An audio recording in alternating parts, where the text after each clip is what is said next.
पहले मंत्र पाठ। ओम सहना भवतु सहनौ भुनक्तु सह वीर्यं करवावहै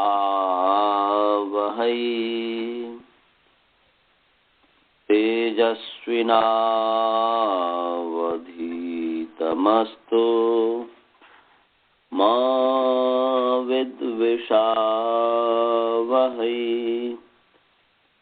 ओम शांति शांति शांति।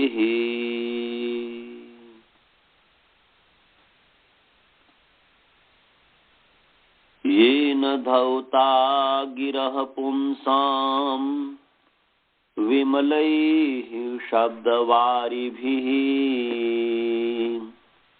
तमश्चाज्ञानजं भिन्नम् तस्मै पाणिनये नमः।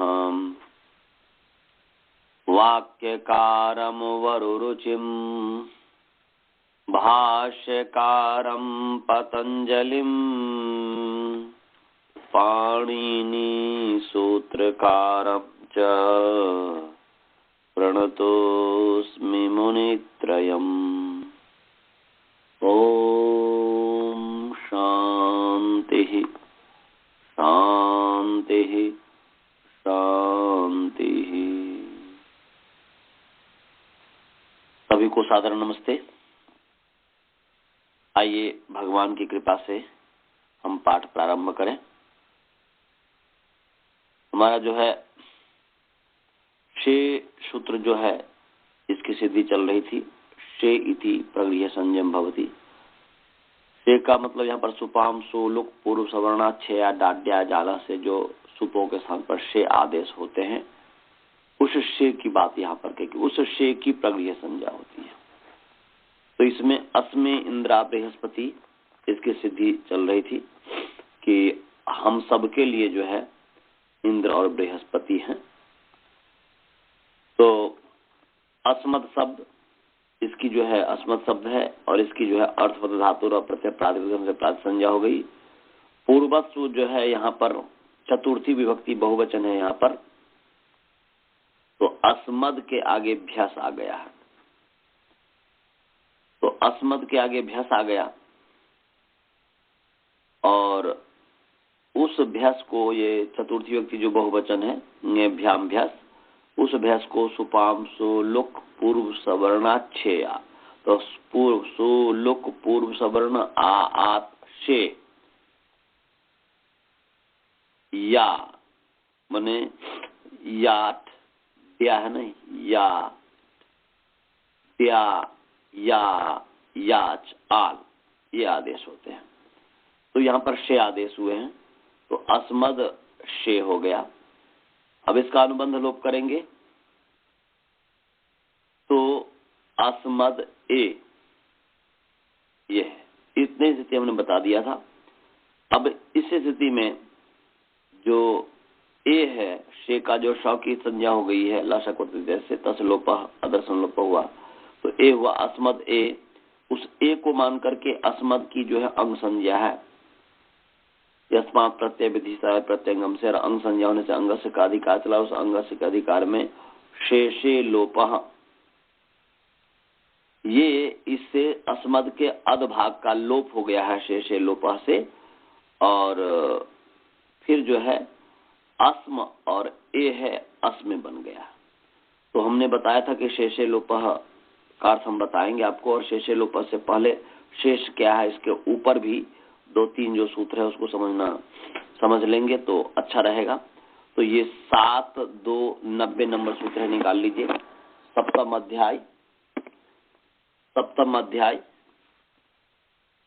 दूसरे पाद का 90 नंबर सूत्र है, निकाल लीजिए सभी। 7 2 90 निकाल लेंगे तो बोल दीजिएगा निकाल लिया।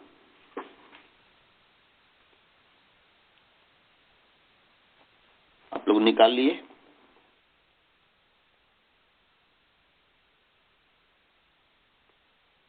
शेषे लोपः निकाल लिए जी अनंत जी। शेषे लोपः किसी ने निकाला नहीं है? निकाल लिया जी। अरे निकाल लिया। अनंत जी आप निकाले हैं कि नहीं? गुरुकुल वाले सब निकाल लिए? ये जो है शेषे लोपः, शेषे अकारांत पुंलिंग शेष शब्द सप्तमी विभक्ति एक वचन है। और लोपः, लोपः जो है लोपः, लोपः अकारांत पुंलिंग लोप शब्द प्रथमा विभक्ति एक वचन है। और इसमें अनुवृत्ति आ रही है युष्मद स्मदोर अनादेशे से युष्मद स्मदोह की अनुवृत्ति आ रही है। युष्मद स्मदोह की अनुवृत्ति आ रही है। ये 7-2-86 नंबर जो सूत्र है। और अष्टन अविभक्तौ जो 7-2-84 नंबर सूत्र है 7-84, इससे विभक्तों की अनुवृत्ति आ रही है। तो अर्थ क्या करेंगे? अर्थ करने में मैंने बताया था कि पहले सप्तमी विभक्ति लाइए। शेषे सप्तमी है, विभक्तौ भी सप्तमी, इसलिए अर्थ होगा शेषे विभक्तौ परतः, शेषे विभक्तौ परतः युष्मद स्मदोः लोपो भवति। शेषे विभक्तौ परतः युष्मद स्मदोः लोपो भवति। अभी सामान्य अर्थ की है, अब इस पर हम आपको बताएंगे। तो सबसे पहले कि शेष विभक्ति के परे रहते, तो प्रश्न है कि कश्च शेषः, भाई वह शेष क्या है? वह कौन सा शेष है जिस विभक्ति के परे रहते युष्मद स्मद का लोप होता है? तो इस पर हम विचार कर रहे थे, इस पर विचार करेंगे। तो इसको समझने के लिए ऊपर आपको समझना पड़ेगा। तो शेष विभक्ति क्या है?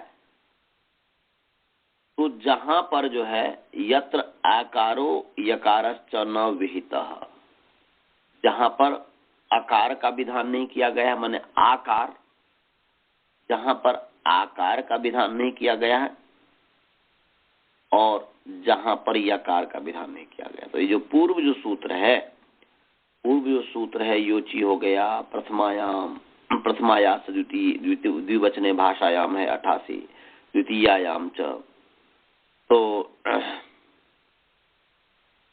युष्मद स्मदोर अनादेशे है। तो ये सब जो है ये यहां से लेकर के योची सूत्र तक युष्मद स्मदोर अनादेशे आकार आदेश करता है। द्वितीयायाम च ये भी आकार आदेश करता है। प्रथमायाश्च द्विवचने भाषायाम ये भी जो है आकार आदेश करता है। और योची जो है यकार आदेश करता है। तो जहां पर पूर्व सूत्र में आकार और यकार आदेश हुआ है, उससे जो बचा हुआ है, उससे जो बच गया, उससे जो भिन्न है वह शेष है। तो क्या है जी? कब? तो यहां पर इसके लिए 7-2-86 नंबर सूत्र पर आप आ जाइए, 7-86 सूत्र पर आ जाइए। आ गए? युष्मद स्मदोर अनादेशे आ गए जी? हाँ, तो इस पे चलिए। तो युष्मद स्मदोह अनादेशे अलग अलग करेंगे। तो युष्मद स्मदोह, तो दकारांत पुंलिंग युष्मदस्मद, युष्मदस्मद शब्द षष्ठी विभक्ति द्विवचन। और अनादेशे अकारांत पुंलिंग अनादेश शब्द सप्तमी विभक्ति एक वचन। ये पदच्छेद हो गया। एक बार फिर मैं बोल रहा हूं, युष्मद स्मदोह, युष्मदस्मदोह, द पूरा है, युष्मदस्मदोह दकारांत पुंलिंग युष्मदस्मद शब्द षष्ठी विभक्ति द्विवचन। और अनादेशे अकारांत पुंलिंग अनादेश शब्द सप्तमी विभक्ति एक वचन है। पदच्छेद सभी को समझ में आ गया होगा। अब जो है समास, समास जो है तो समास है, युष्मद अस्मदो में समास है और अनादेश में समास है, दोनों में समास है। तो युष्मद च अस्मद च इति युष्मदस्मदी, इनमें बोल रहा हूं, युष्मद च अस्मद च इति युष्मदस्मदी तयोः युष्मदस्मदोः। ये यहां पर समास हुआ। फिर मैं बोल रहा हूं, युष्मद च अस्मद च इति युष्मदस्मदी और तयोः युष्मदस्मदोः। ये इतरेतर योग द्वंद्व समास हो गया। क्या हो गया जी?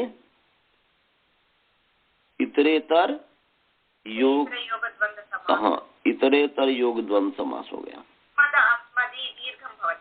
हाँ जी, युष्मद अस्मद आकार को ई हो जाता है, वो अपने आप समझ में आने लग जाएगा। अभी तो बस समास समझना है। युष्मद च अस्मद च युष्मद अस्मदी तयो युष्मद अस्मदो, ये इतरेतर योग द्वंद्व हुआ। और अनादेशः जो है, न आदेशः अनादेशः तस्मिन् अनादेशे, न आदेशः अनादेशः न आदेशः अनादेशः तस्मिन् अनादेशे, ये जो है कौन सा समास हो गया जी?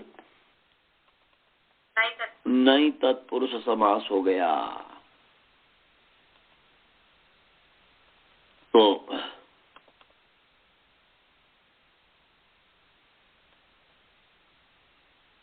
नहीं तत्पुरुष समास।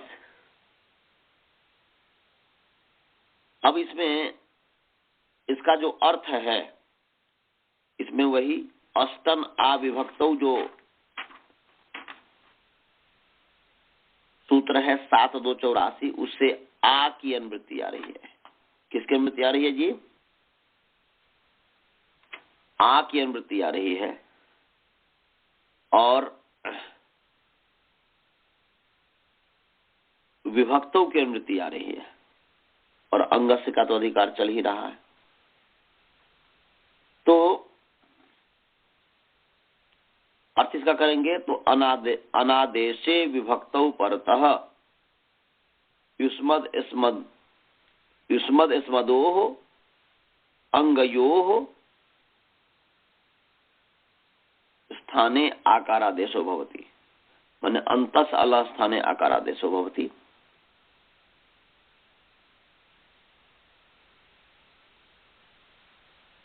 तो यहां पर अलोन्त्यस जो परिभाषा है, वह परिभाषा लग गई कि अनादेश विभक्ति के परे रहते, अनादेश विभक्ति के परे रहते युष्मद अस्मद अंग को जो है आकार आदेश हुआ है, होता है।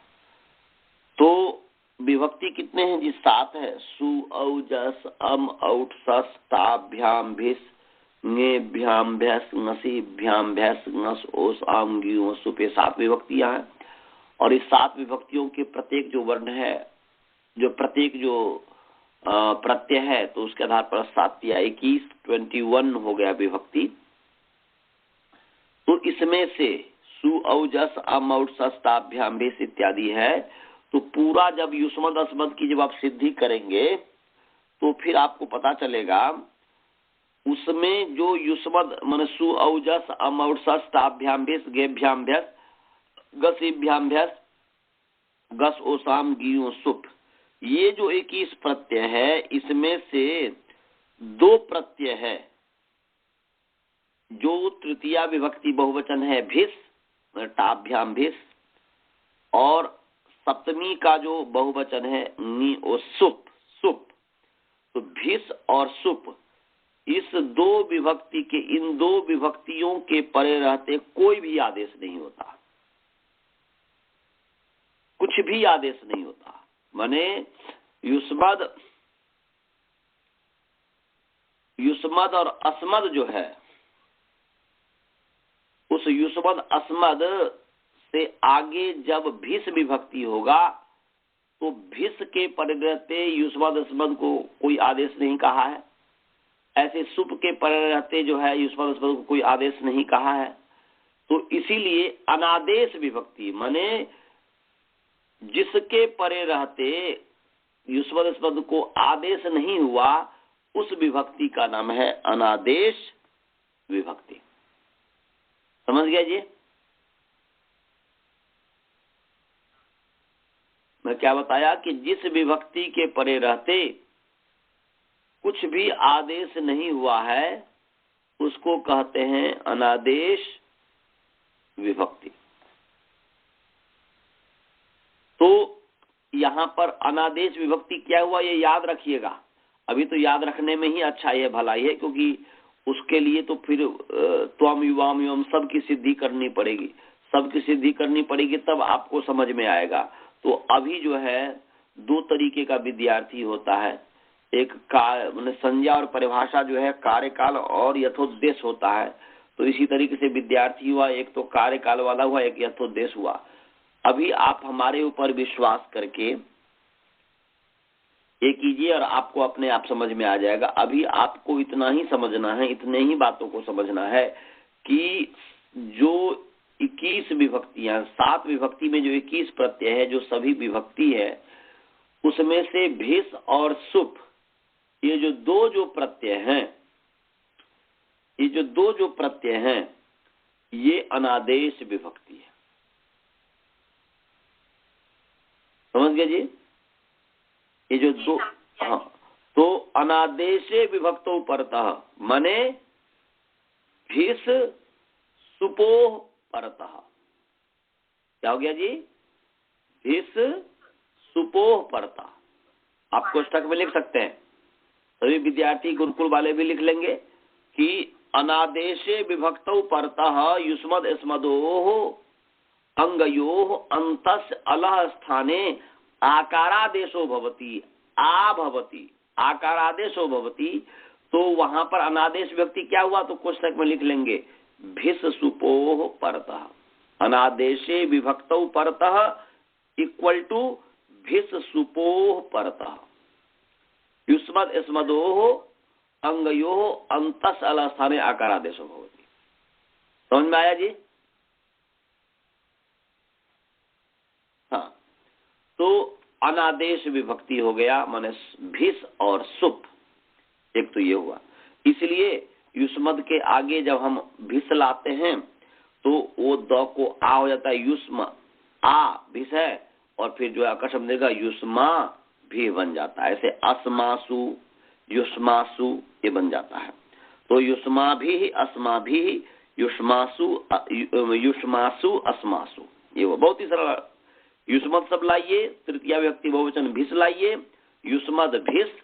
अब यहाँ पर जो युष्मद स्मदोर अनादेश है, भिस है अनादेश विभक्ति, तो इस भिस के परे रहते युष्मद स्मद के अंतिम अल जो द है उसको आ हो गया, युष्म अ, फिर युष्म आ और म में अ और आ, इसको मिलकर के आकर्षण कर दीजिए युष्मा भिस। अब स को विसर्ग कर दीजिए, युष्मा भी बन गया। ऐसे ही अस्मा भी और युष्मासु अस्मासु। समझ में आ गया? इसकी सिद्धि आ गई? आ गया जी। गुरुकुल वाले युष्मासु अस्मासु अस्मा भी युष्मा भी की सिद्धि समझ गए? बोलो जी, मीट खोलो।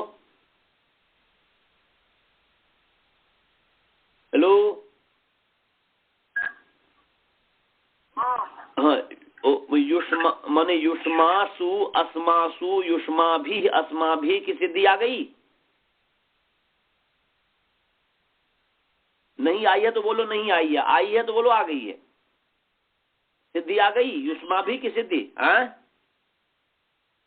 नहीं आचार्य जी, इसमें असमझ ये तो काम तो समझ गए, इसके आगे नहीं समझ पाए। तो बोलना चाहिए ना, बोलो। देखो लिखो लिखो, अस्मद प्लस भिस तृतीया विभक्ति बहुवचन। अस्मद प्लस भिस लिख लिया कॉपी पे? अस्मद भीस, ऐसे युष्मद भीस, अस्मद सुप युष्मद सुप, सप्तमी बहुवचन में सुप हो गया। अब जो है अस्मद जो भिस है, युष्मद जो भिस है, अब ये युष्मद स्मदोर अनादेश से ये जो सूत्र है, इस सूत्र से युष्मद में दो को आ हो गया, क्योंकि हमने अभी बताया था युष्मद स्मदोर अनादेश का अर्थ क्या बताया कि अनादेशे विभक्तौ परतः, अर्थात भिस सुपोह परतः युष्मद स्मदोह अंगयोः अंतस अलः स्थाने आकारादेशो भवति। माने अनादेश विभक्ति के परे रहते, अर्थात भिस और सुप विभक्ति के परे रहते युष्मद और अस्मद अंग के अंतिम जो अल है, अलोंतस परिभाषा आगे यहाँ पर उपस्थित हो गया, अंतिम जो अल जो द है, अंतिम जो वर्ण द है, उसके स्थान पर आ हो गया, तो क्या युष्म आ क्या हो गया जी? हाँ, ऐसे अस्म आ, उधर में युष्म सु, प का तो हलंत्यम से संज्ञा तस्लो पकड़, तो युष्म आ सु, अस्म आ सु। अब यहाँ पर युष्म और आ है, तो म में अ है, तो अ और आ मिलके क्या होता है आकाश दीर्घ से? अ और आ मिलके क्या हुआ? अ प्लस आ, तो युष्म आ युष्मा बन गया, युष्मा, और भिस है जोड़ दो, भिस युष्मा भिस, और सौ को विसर्ग कर दो पूर्वत, तो युष्मा भी, ऐसे अस्मा भी, ऐसे ही युष्मासु, ऐसे अस्मासु। सभी को समझ में आ गया युष्मद अस्मद की सिद्धि? अब आगे चलो, तो ध्यान रखना कि भिस और सुप से भिन्न जो होगा, अब क्या क्या होगा आगे एक ध्यान में रखना, भिस और सुप से भिन्न, वहां पर शेष का मतलब समझना है। अब आगे है दूसरा सूत्र, देखिए 7-2-87 द्वितीयायाम च, उसी के नीचे युष्मद स्मदोर अनादेश के नीचे है द्वितीयायाम च, सभी ने देख लिया? द्वितीयायाम च। अब चलो इस पर विचार करते हैं। द्वितीयायाम च कहता है कि द्वितीयायाम आकारांत स्त्री लिंग द्वितीया शब्द सप्तमी विभक्ति एक वचन, पक्षे समझ में आ गया? च अव्यय पद, फिर मैं बोल रहा हूं, द्वितीयायाम आकारांत स्त्रीलिंग द्वितीया शब्द सप्तमी विभक्ति एक वचन, च अव्यय पद, पदच्छेद सभी को समझ में आ गया? तो जल्दी से बोलते जाइए। अब आगे अनुवृत्ति, अनुवृत्ति यहां पर जो है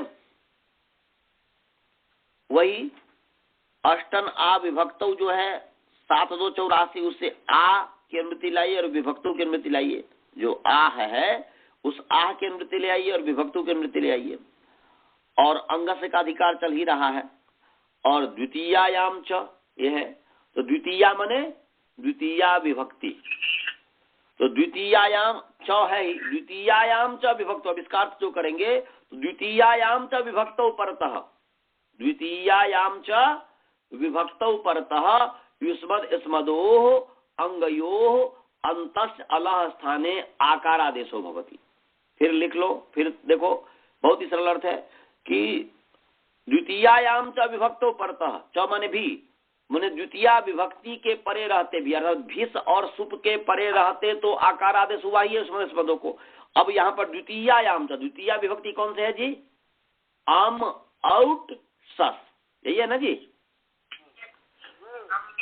आम आउट सस ये द्वितीया विभक्ति है, तो द्वितीया विभक्ति के परे रहते, द्वितीया विभक्ति के परे रहते भी युष्मद और अस्मद के अंतिम अल के स्थान में आकार आदेश होता है। समझ में आया जी? तो द्वितीया विभक्ति के परे रहते, तो इसका जैसे त्वाम, माम, युवाम, आवाम, युष्मान, अस्मान बनता है। वह त्वम को जो है, त्वम युष्मद शब्द है, अम आ गया, युष्मद शब्द है, अम आ गया, तो युष्मद और जो अम है द्वितीया विभक्ति एक वचन, तो वहां पर युष्मद में म पर्यंत तक त्व आदेश होगा, म पर्यंत जो है, म पर्यंत जो कि उसका जब सिद्धि अलग से करेंगे तो हम एक वचन इत्यादि जो है वह जो त्व और म आदेश होता है। अब जो है त्व युष्मद में म तक अभी ये किससे हुआ है, क्या हुआ, इसको अभी नहीं समझना। अभी युष्मद में युष्म म पर्यंत तक जो है त्व आदेश हुआ है, असमद में अस्म पर्यंत तक म हुआ। तो अब जो है म और द हलंत है, उसमें जो है माने युष्म माने म, हाँ ठीक है, म पर्यंत तक तो ये हो गया। तो आगे अंतिम में जो द हो गया है, तो अब जो है युष्म माने म द और यहाँ पर जो है माने त्व द, और उस द को फिर जो है इसी सूत्र से द्वितीय आयाम से आकार हो गया। तो वह फिर जो है त्व और माने व और में अ है और आ है, इसको मिलकर के आ बन गया। तो त्वा हो गया, त्वा हो गया है, और अम है ही, तो फिर जो है त्वा अम, अमी पूर्वा करके फिर त्वाम बन जाएगा। समझ गए? ऐसे माम बन जाएगा।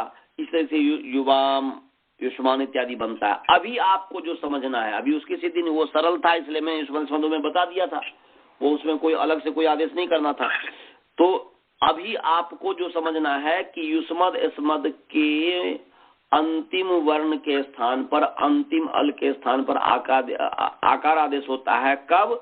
द्वितीय विभक्ति के पर रहते, अर्थात अम आउट सस, इस जो ये तीन विभक्ति है, उधर में भिस और सुप है, तो हो गया दो, वो हो गया तृतीय विभक्ति बहुवचन, और सप्तमी विभक्ति बहुवचन दो, और इधर में तीन, तो तीन दो पांच, माने अम आउट सस, तो ये हो गया। समझ में आ गया जी? इससे बचा हुआ, जैसे भिस और सुप से बचे हुए को शेष कहेंगे, ऐसे ही अम आउट सस से बचे हुए को शेष कहेंगे। समझ गए जी? समझ गए। ये 5 को चेक कर रहे हैं आपको।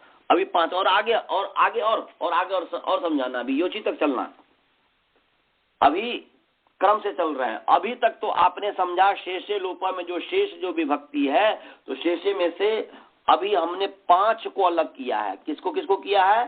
अम आउट सस 1, मतलब 3 ये हो गया, और भिस और सुप।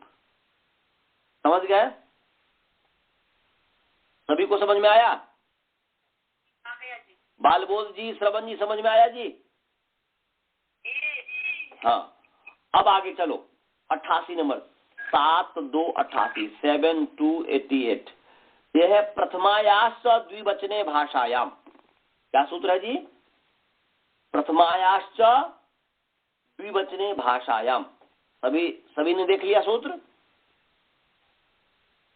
तो प्रथमायाश्च, तो प्रथमायाह, ये आकारांत स्त्रीलिंग प्रथमा शब्द षष्ठी विभक्ति एक वचन है, च अव्यय पद है, और द्विवचने अकारांत नपुंसक लिंग द्विवचन शब्द सप्तमी विभक्ति एक वचन है, और भाषायाम आकारांत स्त्रीलिंग भाषा शब्द सप्तमी विभक्ति एक वचन है। फिर मैं बोल रहा हूं एक बार, प्रथमायाह आकारांत स्त्रीलिंग प्रथमा शब्द षष्ठी विभक्ति एक वचन, द्विवचने अकारांत नपुंसक लिंग द्विवचन शब्द सप्तमी विभक्ति एक वचन, और भाषायाम आकारांत स्त्रीलिंग भाषा शब्द सप्तमी विभक्ति एक वचन। समझ में आया जी? सभी को पदच्छेद और विभक्ति समझ में आ गया? अब इसमें जो है समास नहीं है, इसमें समास नहीं है, इसका केवल अर्थ ही करेंगे। वही आप ऊपर से अनुवृत्ति ले आइए, ऊपर से अनुवृत्ति ले आइए, अष्टन आ विभक्तों से आ और विभक्तों की अनुवृत्ति, और युष्मद स्मदो अनादेशे से, जैसे द्वितीयायाम च में युष्मद स्मदो की अनुवृत्ति ले आए थे, इसी तरीके से इसमें भी युष्मद स्मदो की अनुवृत्ति ले आइए। युष्मद स्मदो, तो युष्मद स्मदो आ विभक्तौ और अंगस्य, इसका अंगस का अधिकार चल ही रहा है। तो क्या अर्थ हो गया जी? अब इसका अर्थ क्या हुआ?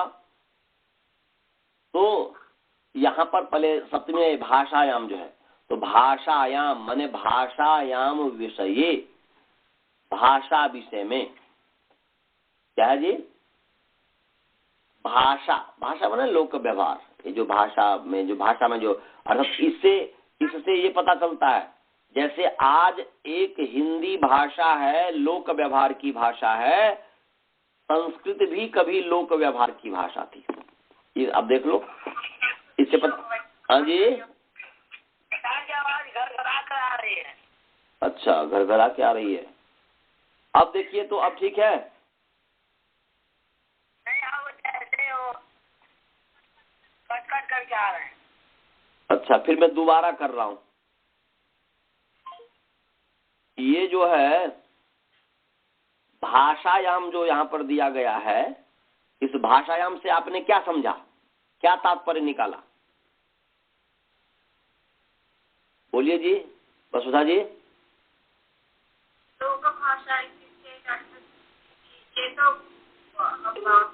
बातचीत का भाषा। हाँ, बातचीत की भाषा है ये। बहुत सुंदर।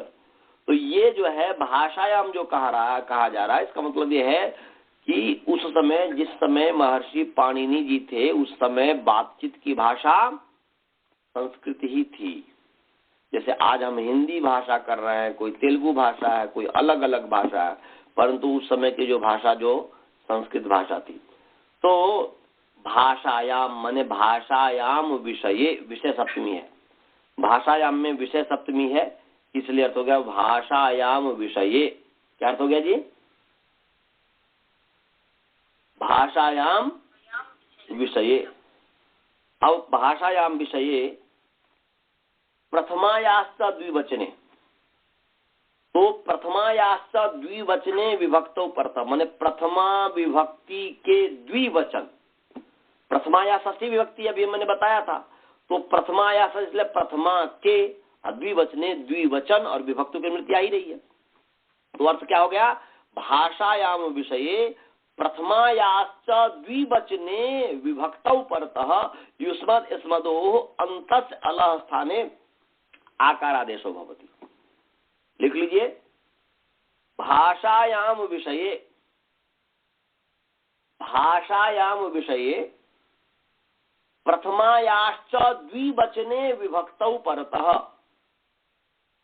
प्रथमायाश्च द्विवचने विभक्तौ परतः युष्मद् स्मदोः अंगयोः अन्तस् अलः स्थाने आकारादेशो भवति। लिख लिया जी? समझ गए? गुरुकुल वाले लिख लिए? समझने का करना है और फिर अपने शब्दों में बनाना है, नहीं तो मैं जो बोल रहा हूं उसको भी लिख सकते हैं। तो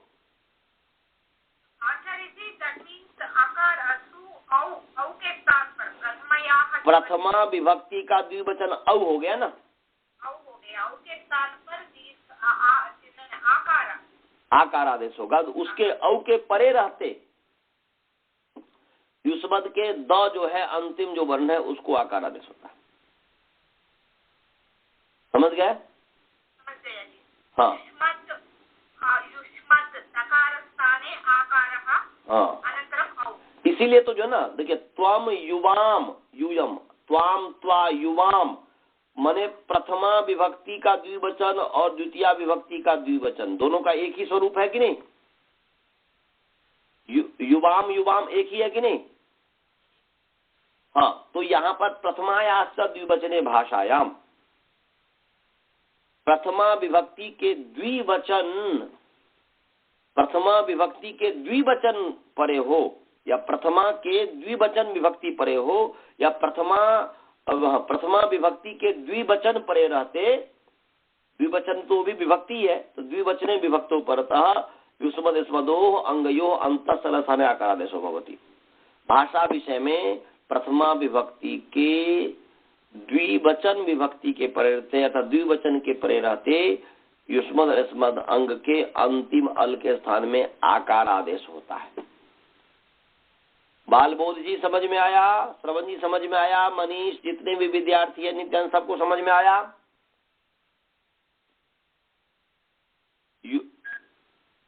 आप समझ में आया? हाँ, मैंने आप अर्थ भी लिख लिए ना कि मैंने बहुत ही सरल अर्थ है कि भाषा विषय में प्रथमा विभक्ति के द्विवचन के परे रहते, द्विवचन विभक्ति जो है उसके परे रहते युष्मद् स्मद् के अंतिम जो वर्ण द है उसके स्थान पर आकार हुआ है। तो यहाँ पर अब क्या क्या आ गया?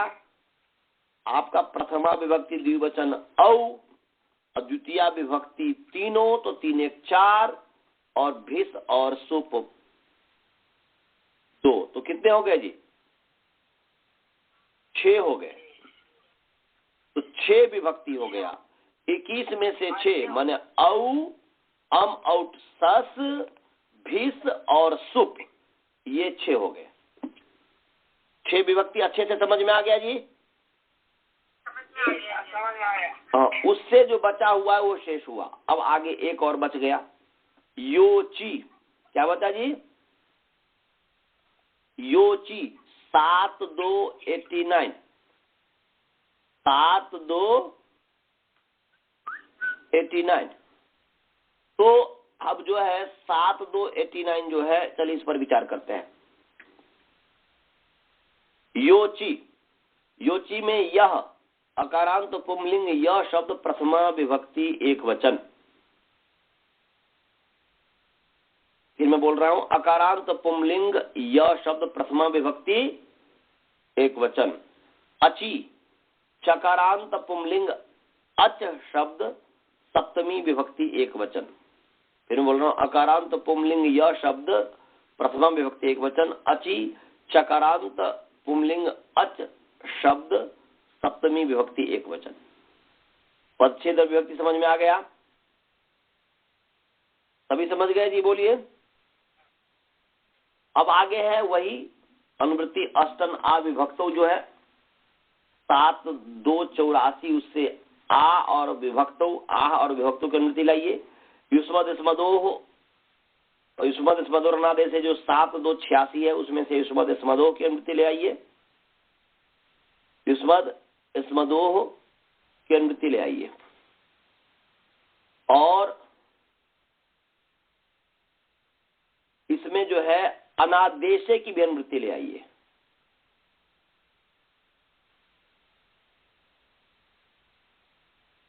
समझ गए जी? तो यहां पर जो है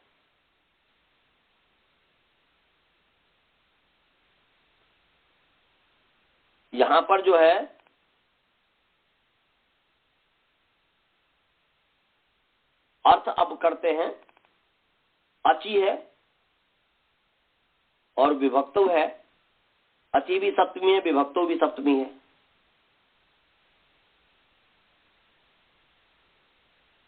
तो यहां पर सप्तमी होने से क्या लाभ हुआ जी? सप्तमी मन अची विशेषण है और विभक्तो विशेष्य है। अची जो है विशेषण है और विभक्तो विशेष है। तो क्या अर्थ हो गया? यहां पर तदादि विधि हुई कि नहीं? यहां पर इसलिए अजादौ विभक्तौ परतः, क्या अर्थ हो गया जी? इतना अंश सभी को समझ में आया? हाँ जी। और इसमें मंडूक प्लूति से अनादेशे की अनुवृत्ति आई है। मंडूक प्लूति से अनादेशे की भी अनुवृत्ति आई है।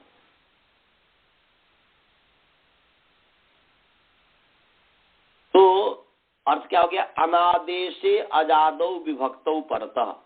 क्या अर्थ हो गया जी? अनादेशे अजादौ विभक्तौ परतः युष्मद स्मदोः अंगयोः अंतस्य अलह स्थाने यकारादेशो भवति। अंतस्य अलह स्थाने यकारादेशो भवति। युष्मद स्मदोः अंगयोः अंतस्य अलह स्थाने यकारादेशो भवति। फिर मैं बोल रहा हूं, अनादेशे अजादौ विभक्तौ परतः युष्मद स्मदोः अंगयोः अंतस्य अलह स्थाने आकारादेशो भवति। अर्थ हुआ कि अनादेश अजादी विभक्ति के परे रहते युष्मद और अस्मद अंग के अंतिम अल के स्थान में यकार आदेश होता है। समझिए? अब अनादेश, यहाँ पर भी अनादेश है। अनादेश का मतलब हमने आपको समझाया था कि अनादेश का मतलब हुआ कि जिस विभक्ति के परे रहते आकार आदेश नहीं हुआ है उस विभक्ति को कहते हैं अनादेश। समझ गए जी? जिस विभक्ति के, तो किस किस विभक्ति के परते आदेश हुआ है? तो पहले मैंने बताया कि भिस और सुप, ये इसके परे रहते आकार आदेश हुआ है, इसीलिए मैंने सॉरी क्या बोलते हैं, मैंने जिस विभक्ति के, अनादेश का मतलब हुआ कि जिसके परे रहते आदेश नहीं हुआ हो, कुछ आदेश नहीं हुआ हो, तो उसको कहते हैं अनादेश। तो यहाँ पर भिस और सुप के परे रहते युष्मद अस्मद को कोई आदेश नहीं हुआ है, इसीलिए भिस और सुप हो गया अनादेश विभक्ति। समझे जी? और ऐसे ही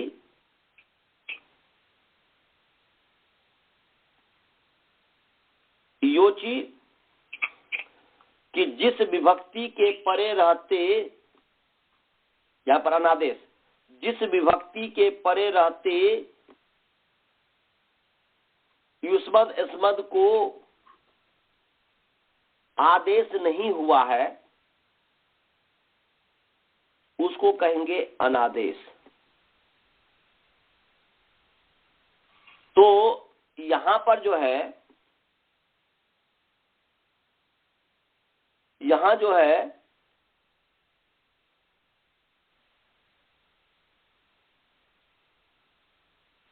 आजादी, आजादी जो विभक्ति, यहां पर लेना है आजादी जो विभक्ति है। तो आजादी विभक्ति सबसे पहले आप बताइए कि सु औजस अमौट सस ताभ्याम भेस गेभ्याम भैस गसेभ्याम भैस नस ओस आंगी ओस सुप। यहां पर जो है इसमें से 21 प्रत्यय जो है, इसमें से कौन कौन से प्रत्यय आजादी प्रत्यय है बताइए जी? इसमें से कौन कौन से प्रत्यय आजादी प्रत्यय है? तो आजादी सु और जस, जस को आजादी करते हैं जी, जस को दर्शकार अनुभवती कर।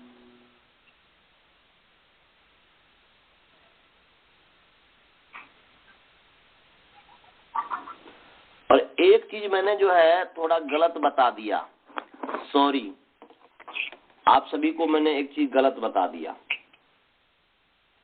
क्या गलत बता दिया? कि हमने अनादेश का मतलब जो है बहुब्री समास के आधार पर अर्थ कर दिया। हमने किया था नहीं तत्पुरुष समास, परंतु अर्थ कर दिया बहुब्री। तो मेरी गलती है, लापरवाही है। अभी मैं योची पर जो विचार कर रहा हूं तो फिर पता चल रहा है अनादेश विभक्ति का मतलब हुआ कि जिस विभक्ति को कुछ आदेश नहीं हुआ हो। क्या बताया जी? मैं इसको सुधार रहा हूं। अनादेश का मतलब क्या हुआ जी? जिस विभक्ति के स्थान पर कोई आदेश नहीं हुआ है, जिस विभक्ति के स्थान पर कोई आदेश नहीं हुआ है। बताओ सु के स्थान पर आदेश हुआ है कि नहीं?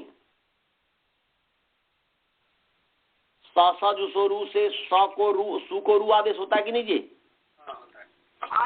हुआ है। तो इसलिए उसको छांट दो, वह तो आदेश विभक्ति हो गया। जिसके स्थान पर आदेश, औ के स्थान पर कुछ नहीं आदेश, औ का जैसे रामौ इत्यादि रहता है। तो यहाँ पर जो है अनादेश जो विभक्ति है, जैसे भिस है, सुप है, अन्य और विभक्ति जो है उसको स्थान पर आदेश होता है। जैसे गेर यह, गे के स्थान पर यह आदेश होता है। ये तो गेर यह, ये गे के स्थान पर ये आदेश होता है। युष्मद अस्मद का जो है सर्वनाम की जो बात है, सर्वनाम पर ध्यान रखना है कि सर्वनाम की बात, सर्वनाम पर हम चर्चा करेंगे। तो यहाँ पर युष्मद अस्मद अर्थात जिस विभक्ति को कुछ आदेश नहीं होता है तो भिस और शुभ विभक्ति कोई आदेश नहीं हुआ, इसलिए अनादेश विभक्ति है। ऐसे ही यहाँ पर जो है तृतीया विभक्ति टाभ्याम भिस में जो टा है वो आजादी है, और टा जो है टा को आदेश नहीं हुआ है। टा को क्या है जी, कोई आदेश नहीं हुआ। यहाँ पर युष्मद के साथ रिलेट कीजिएगा। वैसे टागसी गसामिनाथ से तो टा को क्या आदेश होता है जी, इन आदेश होता है कि नहीं होता है? तो वो तो ये वो है, माने सर्वनाम से भिन्न है। यहाँ पर सर्वनाम की चर्चा है, इस पर इससे रिलेटेड करना है। तो यहाँ पर टा को युष्मद जब रहता है तो टा को कुछ भी आदेश नहीं होता है। टा को जो है कुछ भी आदेश नहीं होता। त्वम युवाम युवम, हम ससजुसरु से, वो भी थोड़ा मैं प्रमाद में बोल दिया कि ससजुसरु से स को जो है रू आदेश होता है, वो तो एक अलग चीज है। यहाँ पर त्वम जो बनता है तो त्वम जब तक सु को अम आदेश नहीं करेंगे तब तक बन जाएगा। त्वम युवाम यूयम त्वाम त्वा, तो वहां पर त्वम जो है, तो यहाँ पर युष्मद अस्मद जो सर्वनाम है उससे परे जो सु औजस इत्यादि विभक्ति है उसमें जिसको आदेश नहीं हुआ, तो भिस और सुप को कुछ आदेश नहीं होता है। ऐसे ही जो है क्या बोलते हैं कि तृतीया विभक्ति जो एक वचन है आजादी विभक्ति हो गया। टा का अनुबंध लोप करेंगे तो आ बचेगा, तो आजादी विभक्ति हो गया। और आजादी विभक्ति क्या है बोलिए? नी, सप्तमी विभक्ति एक वचन है। नी का अंग का लोप कर देंगे तो ई बचेगा, तो ई आजादी विभक्ति हो गया। ऐसे ओस, ये भी आजादी विभक्ति हो गया। ओस षष्ठी विभक्ति द्विवचन, सप्तमी विभक्ति द्विवचन, ये भी आजादी विभक्ति हो गया। तो ये आजादी विभक्ति, तो ये दोनों माने ओस ओस और नी, तो टा नी ओस ओस, टा नी ओस ओस, तो कितने हो गए? 4 विभक्ति हो गए नहीं आजादी विभक्ति? 4 हो गया, 4 विभक्ति हो गया ना आजादी विभक्ति। तो ये अनादेश आजादी विभक्ति है, इसको कुछ आदेश नहीं हुआ, इसलिए त्वयी बनता है। ई को कुछ आदेश नहीं हुआ इसलिए ई का ही रहता है और त्वयी बन गया। ऐसे ही मई, ऐसे ही त्वया जो है यह आदेश हुआ, टाका टा ही रहा, तो में इस संज्ञा हो गई, आ बचा, तो त्वया मया, तो त्वयी मई त्वया मया। ऐसे युवयो, ओस का ओस ही रहा, युष्मद अस्मद है उससे आगे यो ओस का ओस ही रहा दोनों में, युवयो। तो आजादी विभक्ति 4 हो गया। आजादी विभक्ति कितने हुए जी? जो अनादेश आजादी विभक्ति, अनादेश आजादी विभक्ति कितने हो गए? 4 हो गए। तो अब गिनते हैं। अनादेश आजादी विभक्ति के परे से यकार आदेश हुआ, तो यहां पर 4 अर्थात टा नी ओस ओस ये हो गया। और प्रथमा विभक्ति के द्विवचन औ हो गया, और द्वितीया विभक्ति हो गया अम औट सस हो गया।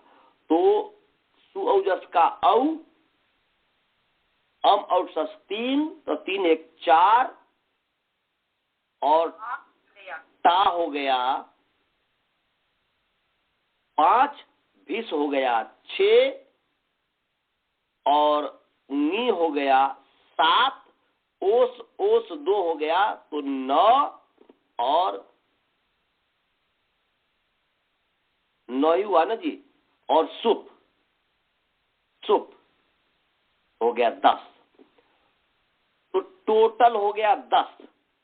आजादी विभक्ति के परे रहते यकार आदेश हुआ, अनादेश आजादी विभक्ति के परे रहते, और अनादेश विभक्ति के परे रहते इस पद को आकारादेश हुआ, तो उसमें हो गया भिस और सुप हो गया अनादेश विभक्ति।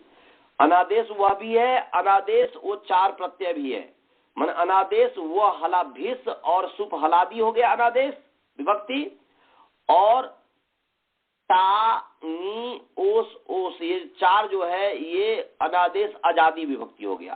तो अनादेश आजादी चार और अनादेश हलादी हो गया भिस और सुप, ये दो। तो 4 2 6 तो अनादेश विभक्ति हो गया। 4 जो हो गया अनादेश विभक्ति। और इसके पश्चात फिर जो है अम, आउट, सस, ये आजादी है परंतु ये अनादेश नहीं है।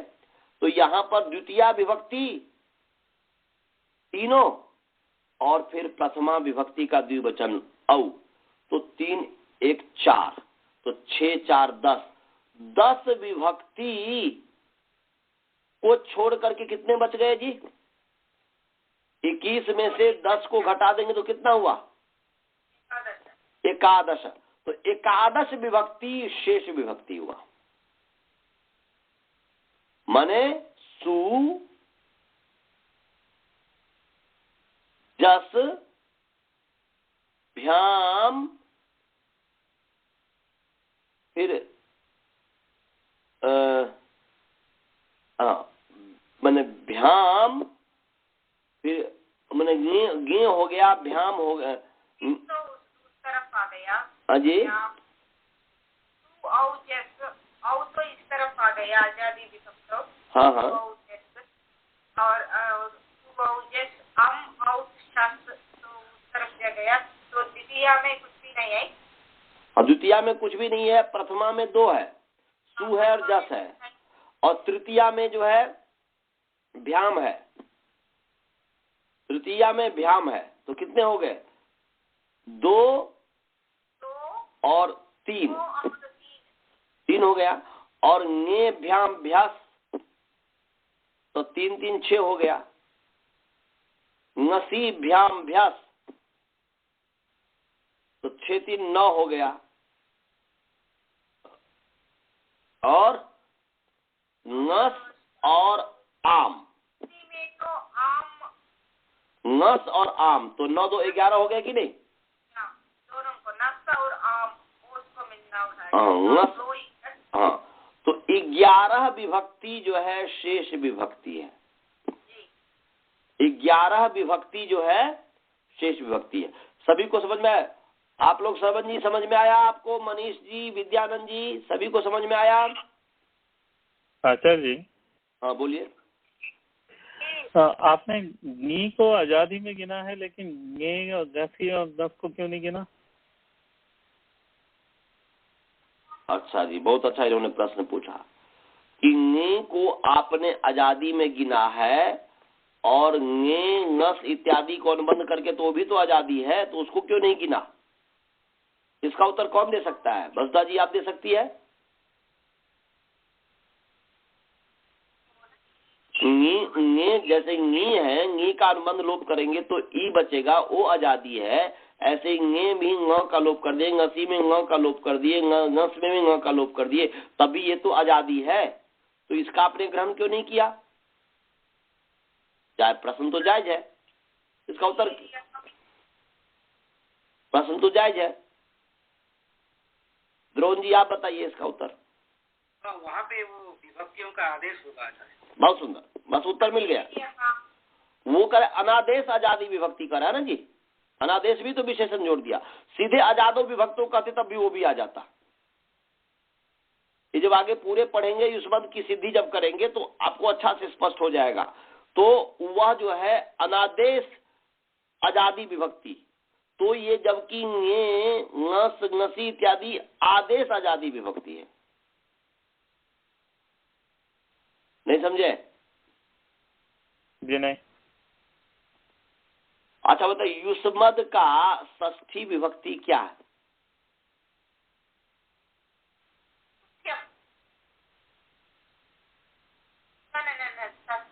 जैसे आप चतुर्थी ले लो, चतुर्थी मह्यम, मह्यम हुआ ना जी। तो जब तक ए है, गे है, जब तक आप गे को में परिवर्तन नहीं लाएंगे तो मह्यम कैसे बनेगा?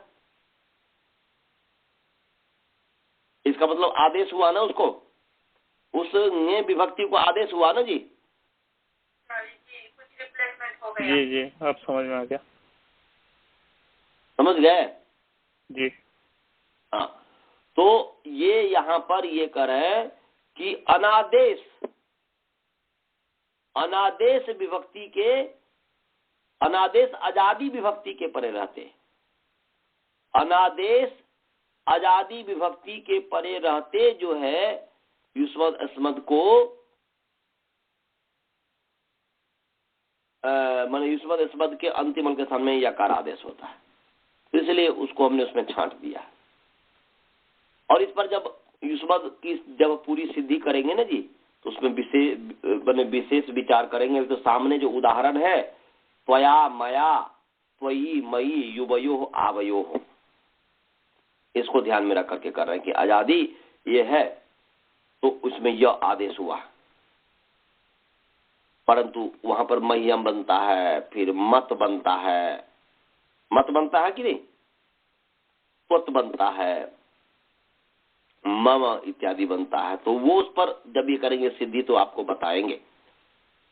तो यदि वहां पर आदेश ना हो तो नस को तो फिर विसर्ग होना चाहिए था कि नहीं होना चाहिए था?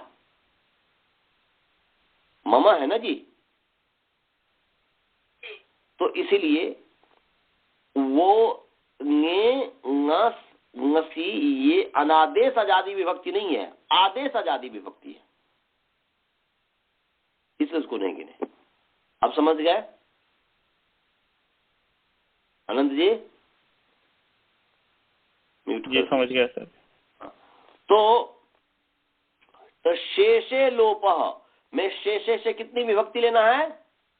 11 विभक्ति।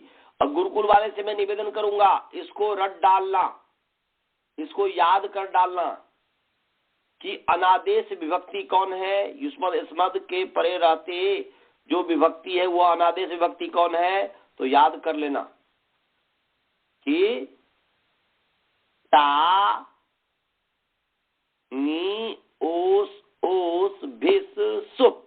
पहले आजादी ले लेना, या जैसे भी आपको बस याद करना है, क्रम से चलोगे तो भेस टा भेस नी माने टा भेस ओस नी ओस सुप, ये हो गया अनादेश विभक्ति। ये क्या हो गया जी? अनादेश। अनादेश कौन सी विभक्ति?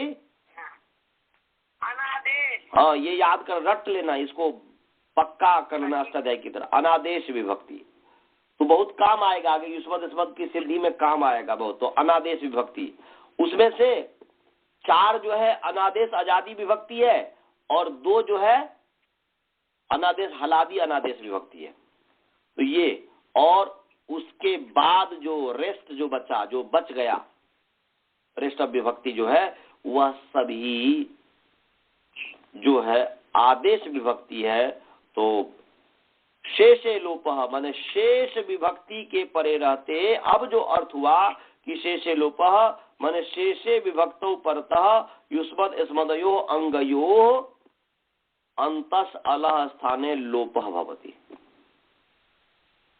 तो लोप हो गया।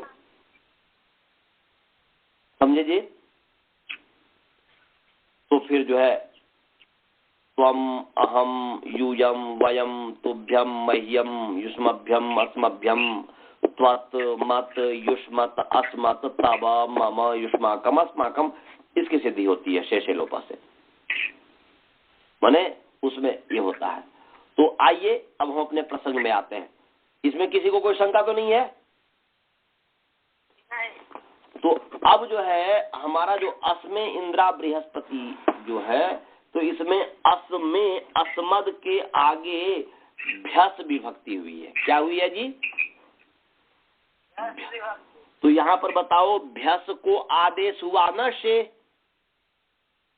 तो ये आदेश विभक्ति हुई कि नहीं हुई जी?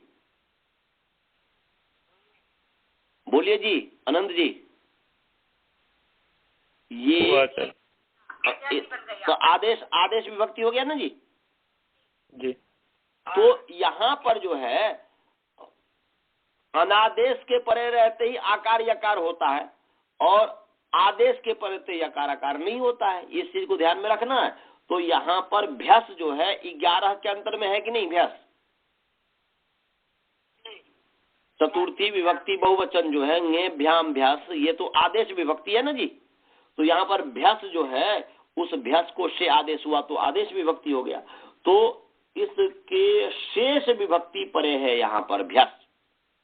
तो शेष विभक्ति के परे रहते अस्मद का लोप होता है। अस्मद और अस्मद जो है, अस्मद और युष्मद मान युष्मद और अस्मद जो है इस अंग का लोप होता है। अब इस अंग का कहाँ लोप हो, किसका लोप हो? अब यह है द का लोप हो कि अद का लोप हो। अब ये प्रश्न मतलब माने ये प्रश्न होता है। तो यहां पर जो है अधभाग का लोप होता है, क्योंकि जो बचा हुआ है युष्मद और अस्मद जो है, उस युष्मद और अस्मद जो है वहां पर जैसे त्वम, जैसे त्वम युवाम युवम, तो म पर्यंत तक जो है, म पर्यंत जो है, उस म पर्यंत तक जो है आदेश होता है। तो उसके बाद बच जो जाता है, रेस्ट जो बच जाता है वह हो गया तो अध हो गया। तो उस अध भाग का यहां पर लोप हुआ है। अध भाग का यहां पर क्या हुआ जी? लोप हुआ है। इस चीज को यहां पर यह है। तो फिर अस्मद का अधभाग का जब लोप हुआ तो सॉरी ओहो थोड़ा जो है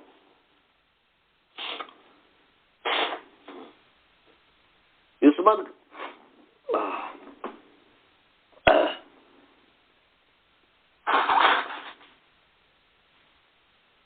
तो युष्मद में जो है यहां पर युष्मद के अध भाग का लोप हो गया है।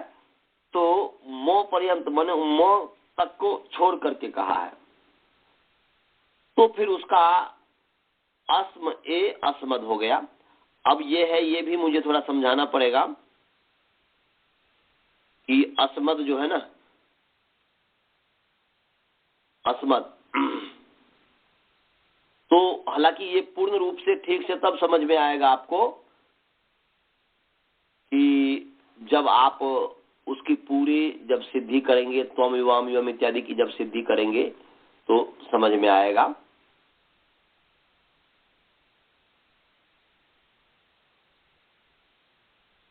तो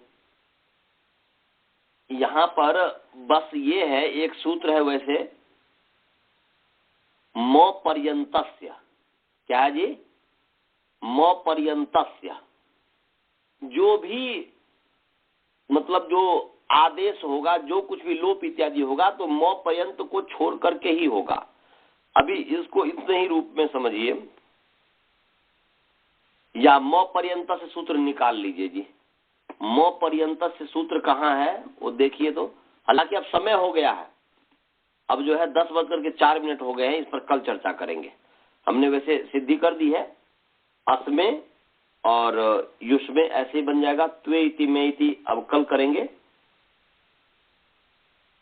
त्वे इति में इति तो इसको कल करेंगे और कल ही फिर जो है उसको हम बताएंगे कि म पर्यंत से जो है यहाँ पर ये जो सूत्र है, हाँ ये जो सूत्र म पर्यंत है वो शेष लोप के बाद में ही है। शेष लोप के बाद में ही है जी। हाँ, तो ये जो है शेष लोप के जो बाद में है म पर्यंत से, तो बस ये वो आगे बता ही दे रहा है। ये शेष लोप कितने नंबर सूत्र है जी? अभी क्या बताया था? इसको कर ही दे, पूरा समाधान कर ही दे अजय। 7:290। हाँ, ये जो है 7:2, हाँ 7:290, इसका समाधान कर ही देता हूँ, फिर जो है एक पूरा ये हो जाएगा। तो शेषे लोपा के नीचे ये म पर्यंत से है।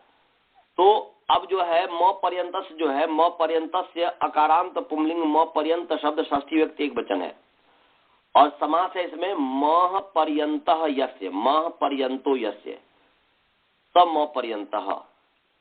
जिसका माने जिसका म पर्यंत है, पर्यंत माने तक, जिसका म तक है, म पर्यंत से। तो अजय क्या चीज?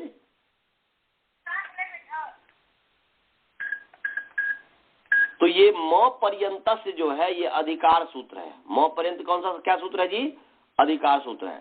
तो आगे जो इसका मतलब हुआ कि इससे आगे इतोग्रे जो वक्ष्यमाण आदेशा, इससे आगे जो भी आदेश होंगे वह म पर्यंतस्यैव भवति, आदेशा भवन्ति। मने इससे आगे युवावो दुवचने यूयवयोजसी त्वाहौसौ तुभ्यमयो गई तवगसी त्वम एक वचने इत्यादि जो इस सब से जो आदेश कहा है ये सभी आदेश म पर्यंत तक होगा। तो जब ये आदेश आगे कहे जाने वाले जितने भी वो सब म पर्यंत तक होगा तो उससे जो म पर्यंत हुआ तो अस्मद है, जैसे आगे अस्मद का जो है में इति बनता है, में इति भी बनेगा, और युष्मद का त्वे, युष्मद को जो म तक तो आदेश हो जाता है तो त्वे इति भी बनता है। माने म पर्यंत जो है त्वे इति में इति, तो त्वे जो ये त्व इत्यादि जो बनेगा, त्व जो हुआ उस त्व का जो त्वे बन गया चतुर्थी विभक्ति में, त्व का जो है त्वे जो बन गया है चतुर्थी, यहाँ पर आप चतुर्थी विभक्ति या पंचमी विभक्ति जो भी है, कल इस पर हम जो चर्चा करेंगे, तो वहां म पर्यंत के बाद जो बचेगा उसी को ही जो है उसी को आदेश होगा। तो म पर्यंतस्य का बस ये आगे जो भी आदेश होंगे युष्मद अस्मद को वह म पर्यंत तक आदेश होंगे। तो बच गया अद, उस अद का शेषे लोप से उस अद भाग का लोप होता है। समझ गया जी कि नहीं समझ में आया? आ गया सर। हाँ, तो चलिए यहीं पर हम मंत्र पाठ करते हैं। ओम पूर्णमदः पूर्णमिदं पूर्णात् पूर्णमुदच्यते पूर्णस्य पूर्णमादाय पूर्णमेवावशिष्यते। ओम शांति शांति शांति।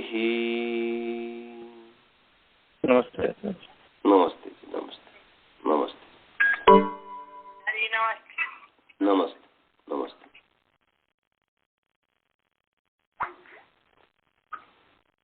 गुरुजी नहीं है क्या?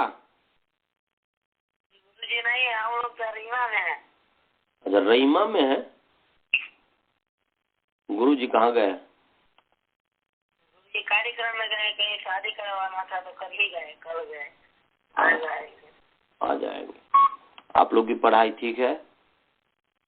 हाँ ठीक है। अच्छा अच्छा, तो चलिए ठीक है। और वो कहाँ है? यहाँ पे कोई है? यहाँ पे कोई अभी नहीं है। हम लोग अकेले हैं? लोग हैं। तो ठीक है। जब गुरुकुल में कौन कौन है? गुरुकुल में ओहो,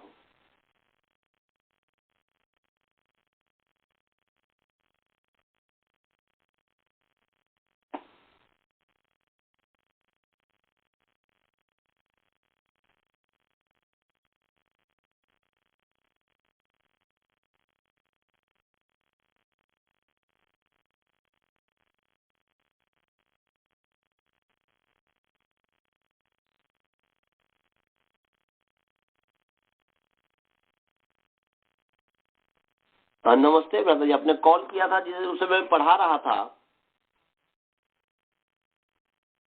नहीं नहीं, मैं जो पढ़ा रहा था क्योंकि जो है ना संडे टू थर्सडे जो है हम रात में 9 से 10 पढ़ाते हैं ना, उसके बाद हम सोएंगे।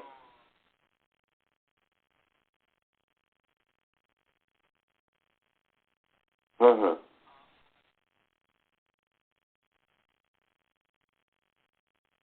अच्छा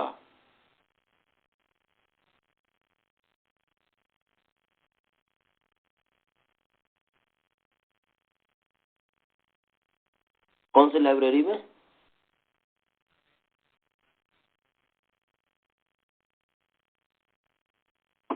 कब कब का है उनका प्रोग्राम?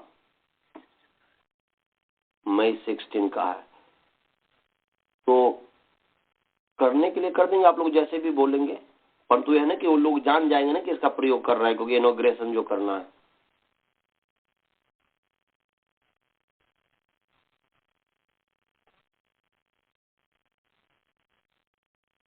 ठीक है।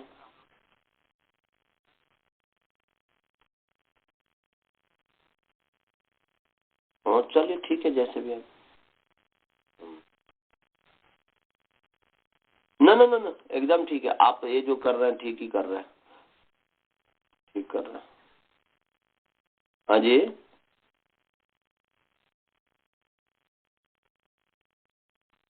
हाँ ठीक है, ठीक है,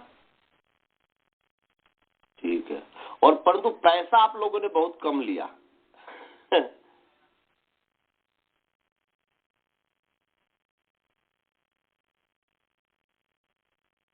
वो झूठ बोल रही है, समझे ना, वो झूठ बोलती है। यहाँ पर ऐसे ही, आज मैं जमात खाने गया था ना जी, जमात खाने जो गया था, तो वो ऐसे ही, ये लोग इतने पैसे वाले, इतने है, गिरगिरा रहे थे इसके पास।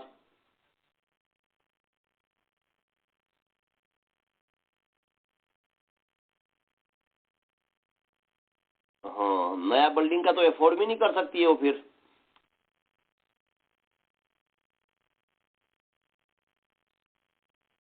हाँ ठीक। ठीक है। हाँ जी, ठीक है, ठीक है, कोई बात नहीं, कोई बात नहीं। ठीक है, ठीक है, ठीक है, ठीक है ब्रता जी। अब मैं सोने के लिए जा रहा हूँ। ठीक है।